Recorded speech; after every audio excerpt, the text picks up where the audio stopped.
हाल ही में बांग्लादेश के नेता मोहम्मद यूनुस ने चीन का दौरा किया और भारत के बारे में कई सारी बातें कही। भारत के पूर्वोत्तर राज्यों का हवाला देते हुए बांग्लादेश के अंतरिम सरकार के नेता मोहम्मद यूनुस ने चीन से अपनी अर्थव्यवस्था को विस्तार देने की अपील की, जिससे अब नया विवाद खड़ा हो गया।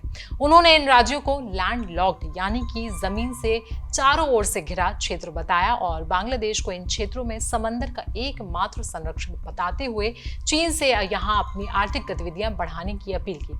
मोहम्मद यूनुस ने यह बयान क्यों दिया और उनके इस बयान के क्या मायने हैं, ये किसी के समझ नहीं आया, लेकिन इतना जरूर समझ आ रहा है कि मोहम्मद यूनुस बेवजह भारत को लेकर बयानबाजी दे रहे हैं। नमस्कार, मेरा नाम है आयुषी और आप देख रहे हैं जनसत्ता। असम के मुख्यमंत्री हेमंत बिस्वा शर्मा ने मोहम्मद यूनुस के बयान को आपत्तिजनक बताया। भारतीय राजनयिकों ने भी इस बयान पर हैरानी जताई। पिछले हफ्ते ही यूनुस चीन के दौरे पर गए थे और इस दौरान बीजिंग के साथ कई समझौते हुए, जिसमें तीस्ता नदी के जल प्रबंधन प्रोजेक्ट में चीनी कंपनियों के शामिल होने का निमंत्रण भी दिया गया, जिससे भारत के लिए एक बड़ा झटका देखा जा रहा है। मोहम्मद यूनुस ने 28 मार्च को बीजिंग में एक कार्यक्रम के दौरान कहा, भारत के 7 राज्य जिन्हें 7 सिस्टर्स कहा जाता है, ये भारत के लैंडलॉक्ड क्षेत्र हैं। इनका समंदर तक पहुंचने का कोई रास्ता नहीं है। बांग्लादेश इस पूरे क्षेत्र का अकेला समंदर संरक्षक है और ये चीनी अर्थव्यवस्था के लिए विस्तार का अवसर हो सकता है। मालूम हो कि भारत के 7 सिस्टर्स कहे जाने वाले राज्य हैं अरुणाचल प्रदेश, असम, मेघालय, त्रिपुरा, मिजोरम, मणिपुर और नागालैंड। भारत के 7 राज्य चीन, भूटान और चीन की सीमा बॉर्डर से सटे हुए हैं, जिस वजह से यहाँ आए दिन कंट्रोवर्सीज देखने को मिलती हैं। यूनुस ने इनके बारे में बात करते हुए आगे कहा, यह क्षेत्र चीन के लिए एक बड़ा अवसर हो सकता है, जहां चीजें बनाई जा सकती हैं, उत्पादित की जा सकती हैं और फिर इन उत्पादों को चीन और बाकी दुनिया में भेजा जा सकता है।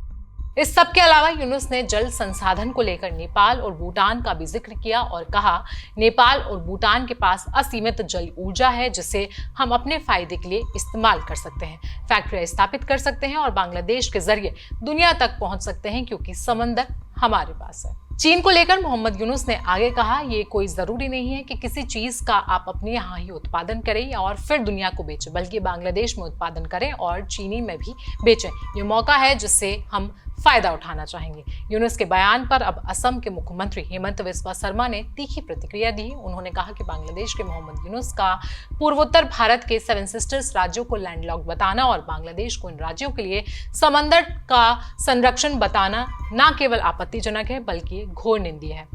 भारत के विदेश सचिव रहे कवल सिब्बल ने भी इस बयान को खतरनाक विचार बताया और कहा कि यूनुस के बयान से साफ जाहिर होता है कि बांग्लादेश अपने पड़ोसी देश चीन के साथ भारत के पूर्वोत्तर क्षेत्रों पर प्रभाव बढ़ाने की कोशिश कर रहा है। मोहम्मद यूनुस का बयान न केवल सिर्फ भारत में गरमाया हो, बल्कि पाकिस्तान में भी इसकी चर्चा तेज है। पाकिस्तान के पूर्व उच्चायुक्त अब्दुल बासित ने कहा कि बांग्लादेश और चीन के बीच बढ़ते रिश्तों से भारत को परेशानी हो सकती है, खासकर तीस्ता नदी को लेकर।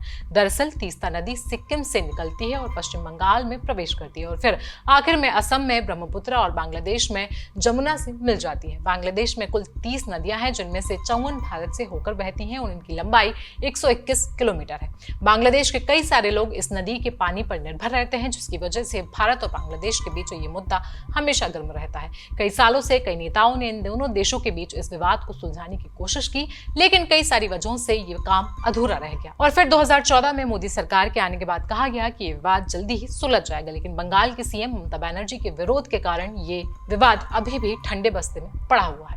खैर, वापस आते हैं चीन और बांग्लादेश के दौरे पर।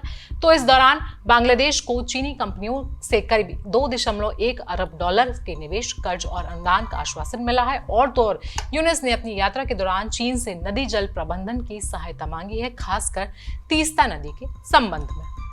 तो मोहम्मद यूनुस का ये बयान जाहिर सी बात है हैरान कर देने वाला है। आपकी इस बयान पर क्या प्रतिक्रिया है, हमें कमेंट सेक्शन जरूर बताएं। साथ ही साथ देश दुनिया की बाकी खबरों के लिए आप बने रहें जनसत्ता के साथ।